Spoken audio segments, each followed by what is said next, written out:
Hello दोस्तों, मुगलों के बिना भारत का इतिहास अधूरा है। मध्यकालीन भारत के इतिहास की बात करें तो कई सच सामने आते हैं, जैसे मुगल अपनी बेटियों की शादी क्यों नहीं करते थे और मुगल शहजादियां कुंवारी ही क्यों रह जाती थी। आइए थोड़ा डिटेल्स में जानते हैं। कई इतिहासकारों का मानना है कि शाहजहां की पुत्री जहांआरा एक ईरानी युवक से प्रेम करती थी जिसका नाम नजर खान था। दिखने में नजर खान बहुत ही सुंदर और बुद्धिमान था, इसीलिए शाहजहां के दरबार में उसका दबदबा भी माना जाता था। तो वहीं दूसरी तरफ शाहजहां का साला शाइस्ता खान भी जहांआरा और नजर खान के प्रेम के चर्चे आम होने लगे, तो इसी बात का फायदा उठाकर शाइस्ता खान ने भरे दरबार में नजर खान और जहांआरा की शादी का प्रस्ताव रख दिया। इस प्रस्ताव को सुनते ही बादशाह को अंदर ही अंदर बहुत ही गुस्सा आया।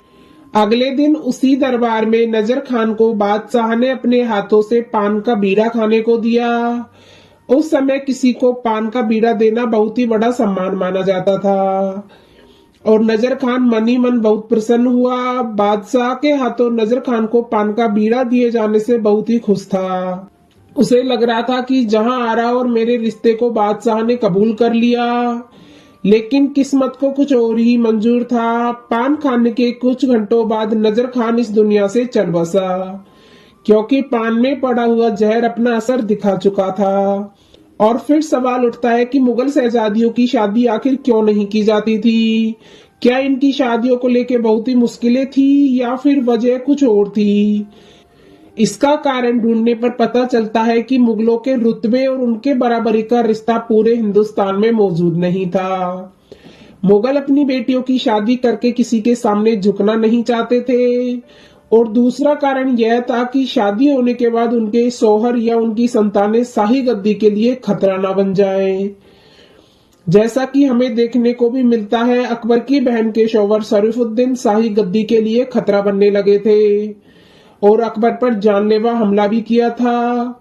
मोहम्मद हुसैन आजाद ने दरबारी अकबरी में लिखा है, जब हुमायूं को हिंदुस्तान छोड़कर ईरान जाना पड़ा, वहां के सहक तफकौर यह घटना देख के शाह तैमा बहुत ही प्रभावित हुआ और उसने पूछा, भाई जब तुम्हारे साथ इतने वीर और दिलदार साथी हैं तो तुम्हें भारत छोड़कर यहाँ आना क्यों पड़ा। मेरी सलाह है कि तुम्हें हिंदुस्तान फिर वापस जाना चाहिए। जो हिंदुस्तान में सबसे मजबूत ताकतें हैं वह अफगान और राजपूत हैं, तो तुम्हें राजपूतों के साथ रोटी और बेटी का रिश्ता बनाकर और मजबूत होना चाहिए और उनका प्यार सहयोग लेकर तुम्हें और भी ताकतवर बनना चाहिए। राजपूतों के दम पर तुम अफगान पर भी विजय प्राप्त कर लोगे। शाह की यह सलाह हुमायूं को बहुत ही पसंद आई। हालांकि यह बात वह खुद तो अमल नहीं कर पाया, लेकिन मरते समय अपने पुत्र अकबर को जरूर यह सलाह देकर गया। हुमायूं ने अकबर को समझाया, अगर तुम्हें पूरे भारत पर राज करना है तो राजपूतों से वैवाहिक संबंध करने ही पड़ेंगे और उनके सहयोग से ही तुम पूरे भारत पर राज कर पाओगे। और अकबर के शासनकाल में यह हमें देखने को भी मिलता है। इसीलिए अकबर ने एक प्रस्ताव रखा, शाही खानदान की बेटियां अपने यहाँ रखी और अपनी बेटियां शाही खानदान में रखी। लेकिन यह प्रस्ताव राजपूतों को पसंद नहीं आया। उसका कारण यह माना जाता है कि राजपूतों को डर था कि अगर मुसलमान लड़की ब्याह के हमारे घर आएगी तो हमारा धर्म भ्रष्ट हो जाएगा। शाही खानदान की बेटियां अपने यहाँ लाना उन्होंने नामंजूर कर दिया, लेकिन अपनी बेटियां शाही खानदान में भेजना उन्होंने मंजूर कर लिया।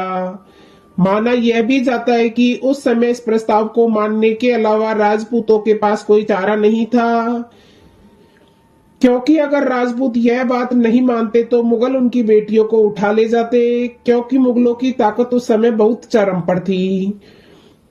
इन्हीं सब कारणों की वजह से, जैसे कि हुमायूं की बहन गुलबदन बेगम और अकबर की बेटियां सकरुनिसा बेगम और औरंगजेब की बेटियां जैबुन्निसा और ऐसे ही शाहजहां की बेटियां, इन्हीं सब कारणों की वजह से मुगल शहजादियों को आजीवन कुंवारा रहना पड़ा। तो दोस्तों, आपको यह वीडियो कैसी लगी प्लीज कमेंट बॉक्स में जरूर बताना और ऐसे ही ऐतिहासिक वीडियोस देखने के लिए हमारे चैनल को सब्सक्राइब करना ना भूलें। चलो मिलते हैं नेक्स्ट वीडियो में, जब तक के लिए अपना ख्याल रखना। धन्यवाद।